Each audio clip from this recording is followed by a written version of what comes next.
So నాకు ఇంట్లో ఆ కోపాలు ఎలా ఉంటాయో తెలుసు నాకు. సో అందుకని నాకు జనసేన ఆడపడుచులకి చాలా ఉన్నతమైన స్థానం ఇవ్వాలన్న నా కోరిక. దానికి నమ్మి మీరు నిలబడ్డందుకు ఇక్కడ ఉన్న మీ తరపున జనసేనలో ఉన్న వీర మహిళలందరికీ మనస్ఫూర్తిగా మీకు నేను హృదయపూర్వకంగా పేరు పేరున ప్రతి ఒక్కరికి నా ధన్యవాదాలు. మీరు నన్ను నమ్మి నిలబడినందుకు నేను నా గుండెల లోతుల నుంచి మీకు నేను నా కృతజ్ఞతలు తెలియజేస్తాను.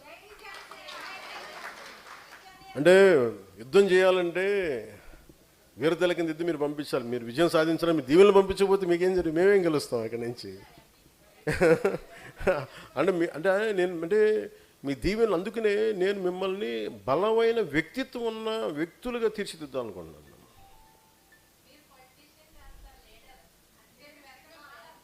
అదే అమ్మా, మీరు అర్థం చేసుకున్నదంతా అక్కడ విశ్లేషకులు అర్థం చేసుకునే పరిస్థితులు వేరేగా ఉన్నది.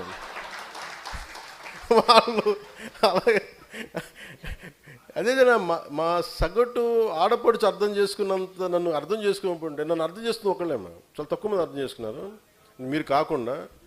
సపోజ్ అలాగే మా ఆడపడుచు ఇక్కడ అర్థం చేసుకున్నంతగా మళ్ళీ మోడీ గారు అర్థం చేసుకున్నారు నన్ను, మధ్యలో అర్థం చేసుకోవాలా. ఆయనకి నేను అర్థం అవుతాను, మీకు నేను అర్థం అవుతాను.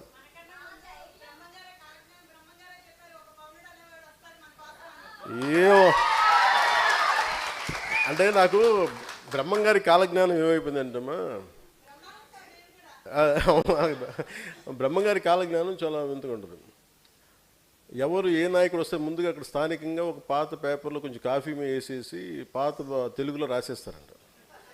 పాపం బ్రహ్మంగారు రాసేలేదు. అలాగే నాకు మీరు చెప్తుంటే నాకు అది గుర్తు వచ్చింది ఒకప్పుడు అంతకుముందు. అందుకని నాకు ఏదనంటే కాలజ్ఞానంలో ఉందా లేదా నాకు తెలియదు కానీ ఓకే ఓకే సంతోషం.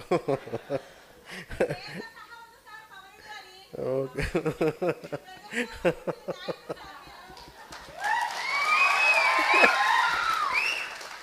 నాకు మధ్యలో నన్ను బాధ పెట్టి నా నవ్వు తీసేశారు. అంటే ఎందుకంటే నా నవ్వు ఎందుకు తీశారంటే 2 సంవత్సరాలు నా నవ్వు పోయింది. మీరు చూస్తే తక్కువ నవ్వాను. ఒక నిమిషం.